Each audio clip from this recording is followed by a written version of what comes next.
नमस्ते दोस्तों। हाँ, आज हम बात करने वाले हैं कि दिवाली तक सोने और चांदी का भाव कितना हो सकता है। और इस पर हमारे साथ बात करने के लिए एसएमसी ग्लोबल सिक्योरिटीज से वंदना जी हैं। वंदना जी नमस्ते, आपका स्वागत है। दिवाली तक सोने और चांदी का भाव आप कैसे देख रहे हैं? इसके लिए अगर हम एक सीजनैलिटी के हिसाब से चले तो वो बेहतर होगा, क्योंकि यहाँ बात हो रही है थोड़े से लॉन्ग टर्म की। और ये सोना जो है वो ट्रेडिशनल मूव काफी बढ़िया दिखाता है। और सोना इंडिया के लिए यहाँ पे हम कह सकते हैं ट्रेडिशन है, परंपरा है एक। तो इसके हिसाब से यहाँ पे चलते हैं। सबसे पहले तो हम देखेंगे कि इस बीच में, इस दरमियान क्या क्या ट्रिगर्स यहाँ पे हो सकते हैं। पहला ट्रिगर तो है कि दो इंटरेस्ट रेट हाइक यहाँ पे हो सकता है। दूसरा ट्रिगर ये है कि इकोनॉमिक स्लो डाउन यहाँ पे देखने को मिल सकता है। अनफॉर्चुनेटली डेटा उधर की तरफ इशारा कर रहे हैं। तीसरा ट्रिगर है कि यहाँ पे मॉनसून किस तरीके का होता है। और जब भारत की बात की जाए तो मॉनसून बेहतर है तो सोने में बाइंग बेहतर होती है। मॉनसून अगर खराब है तो सोने की बाइंग जो है वो कम हो जाती है, यानी कि नीड बेस्ड बाइंग होती है। मॉनसून में एक बहुत बड़ा ट्रिगर है यहाँ पे। जियोपॉलिटिकल टेंशन अपनी जगह है, लेकिन 2011 के अगर मूव को देखा जाए उसके बाद एक बहुत बड़ा ट्रिगर है गोल्ड के लिए, वो है इक्विटी मार्केट। जब भी हम लोगों ने मेजर करेक्शन आता हुआ इक्विटी मार्केट में देखा है, वहां से गोल्ड में बाकी ट्रिगर्स जो है वो उसके खिलाफ भी रहे, लेकिन एक अपसाइड मूव देखने को मिलता है। तो इक्विटी अगर यहाँ पे दिवाली तक एक अपसाइड मूव को बरकरार रखती है ये मार्केट, तो मेरे ख्याल से बहुत ज्यादा यहाँ पे तेजी नहीं देखने को मिलेगा। लेकिन ओवरऑल मुझे लग रहा है कि जैसे ही इंटरेस्ट रेट हाइक में एक पॉज की बात आएगी कि फेड अब यहाँ से इंटरेस्ट रेट हाइक को रोक रहा है या पॉज कर रहा है, या वो इंडिकेशन भी अगर जुलाई में दे दे इस महीने कि ठीक है हमने ये 25 बेसिस पॉइंट तो बढ़ा दिया, now we will wait and watch कि how it is going to react in the market, market में क्या मूव आता है। और इन्फ्लेशन अगर कंट्रोल में रहते हैं तो एक पॉज देखने को मिल सकता है इंटरेस्ट रेट में। वो एक बहुत बड़ा ट्रिगर होगा यहाँ पे गोल्ड के लिए। तो मेरे ख्याल से सेफ हेवन बाइंग जो है वो कंटिन्यू रह सकती है। अगर आप इसे प्राइस टर्म में बोलें, मुझे लग रहा है कि डाउन साइड जो है वो लिमिटेड यहाँ पे रहेगा, अपसाइड थोड़ा ज्यादा हो सकता है। तो स्ट्रैटेजी होनी चाहिए बाय एट डिप की। जो भी डिप मिले उसमें यहाँ पे बाइंग करनी है। अगर जिनको फिजिकल में बाइंग करनी है उनके लिए 500 या 1000 पॉइंट बहुत ज्यादा मायने नहीं रखता, जो बिल्कुल लॉन्ग टर्म का सोच के चल रहे हैं। क्योंकि जब दिवाली की बाइंग होती है, और खासकर जब हम गहने में जाते हैं, जेवर में जाते हैं, तो हम पीडी दर पी के हिसाब से सोच के यहाँ पे जाते हैं। मुझे लग रहा है कि अगर एमसीएक्स की बात की जाए तो यहाँ पे इंटरनेशनल मार्केट में ईटीएफ बाइंग जो है वो लगातार तीसरे महीने बढ़ी है, लेकिन मनी मैनेजर्स ने यहाँ पे पैसा हटाया है, तो एक लिमिटेड अपसाइड हम लोगों ने कॉमिक्स पे आता हुआ देखा है। उसका जो इम्पैक्ट है ये यहाँ पे एमसीएक्स पे देखने को मिलेगा।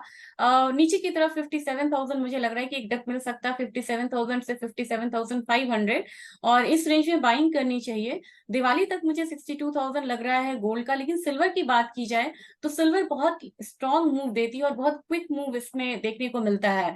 तो डाउन साइड मुझे लग रहा है कि 67,000 तक देखने को मिलेगा एमसीएक्स में। लेकिन अपसाइड पोटेंशियल इसमें एज कम्पेयर टू गोल्ड बहुत ज्यादा है।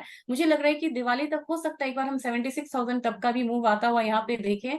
और इसके पीछे रीजन ये नहीं कि सिर्फ गोल्ड में यहाँ पे बाइंग आ रही है। इसके पीछे रीजन है कि काफी सारी ईवीज हैं, या आपको क्लीन एनर्जी, ग्रीन एनर्जी की बात होती है, इस पे यहाँ पर सिल्वर का जो इंडस्ट्रियल डिमांड है वो बढ़ा है। और 2012 के बाद पहली बार हम देख रहे हैं कि सप्लाई जो है एज कंपेयर टू डिमांड थोड़ा सा डेफिसिट यहाँ पे हुआ है।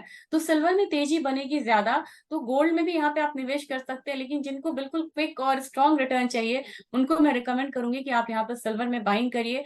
76,000 मेरा पहला लक्ष्य हो गया जो दिवाली तक आप बोल रहे हैं। लेकिन अगर पूरा 23 को आप एक्सटेंड करते हैं, यहाँ पे मुझे मौका देते हैं, तो मुझे लग रहा है कि मैं एक बार 78,000 तक जाना चाहूंगी। और मुझे लग रहा है कि सिल्वर का फोर्थ, इसका 2023 का फोर्थ क्वार्टर जो होगा वो सिल्वर के लिए काफी स्ट्रांग होगा। कॉमिक्स या इंटरनेशनल मार्केट में जो है सोने और चांदी का भाव कितना देख रहे हैं आप दिवाली तक? कॉमिक्स में वीरेंद्र जी मुझे लग रहा है कि $1,900 जो है बहुत स्ट्रॉन्ग सपोर्ट का काम कर रहा है। अगर बात की जाए थोड़ा सा लॉन्ग टर्म, तो मैं थोड़ा नीचे जाना चाहूंगी। मुझे लग रहा है कि $1,860 का यहाँ जो सपोर्ट है वो ब्रीच नहीं होना चाहिए। हर डिप पे यहाँ पे बाइंग आएगी। और अपसाइड की बात की जाए तो दिवाली तक कॉमिक्स से मुझे लग रहा है कि 1960 से लेके 1990 ये एक दायरा रहेगा जहाँ की बाजार यहाँ पे जा सकता है। तो हायर साइड पे ही मैं एक्सपेक्ट कर रही हूँ। और बिल्कुल हायर एंड अगर माना जाए तो मुझे लग रहा है कि $1,990 से लेके $2,000 तक का जो मूव है वो आता हुआ हम देख सकते हैं कॉमिक्स में। जो सस्ते होने की बात होती है सोना, वो अभी कुछ दिखाई नहीं दे रहा है कि कुछ होगा सस्ता। मुझे नहीं लग रहा है विंदर जी, मुझे लग रहा है कि 57,000 में बार बार ये लेवल को इसलिए वो कर रही हूँ, मुझे लग रहा है कि बाइंग अपॉर्चुनिटी दर्शकों का यहाँ पे छूटे ना। कभी कभी ऐसा होता है कि जब 57,000 आता है तो हमारा एक साइकोलॉजिकल होता है कि ठीक है कहीं 56,000 आ जाएगा तो वहां पे खरीद लेंगे। मुझे लगता है कि 50% भी आप डिप का वेट करो, लेकिन एटलीस्ट 50% आप वहां पे निवेश कर दीजिए ताकि आपका वो अपॉर्चुनिटी मिस ना हो। तो बस अपॉर्चुनिटी लॉस नहीं करवाना है किन्हीं का भी। और 57,000 के करीब एक सेफ हेवन बाइंग है, बनती है यहाँ पे। तो देखा दोस्तों आपने कि दिवाली तक जो है तेजी का माहौल रहने वाला है सोने और चांदी में। और जो मैम ने बात की वो एमसीएक्स का भाव है, तो जब आप मार्केट में खरीदारी करने जाएंगे तो उसमें 3% जीएसटी और गहनों में मेकिंग चार्ज और अदर चार्ज भी जुड़ते हैं। तो इसलिए ये जो भाव बताए जा रहे हैं ये एमसीएक्स के भाव हैं, इसमें जो टैक्स वगैरह है वो नहीं जुड़े हुए। तो वंदना जी बहुत बहुत धन्यवाद हमारे साथ जुड़ने के लिए और आपका इतना समय देने के लिए।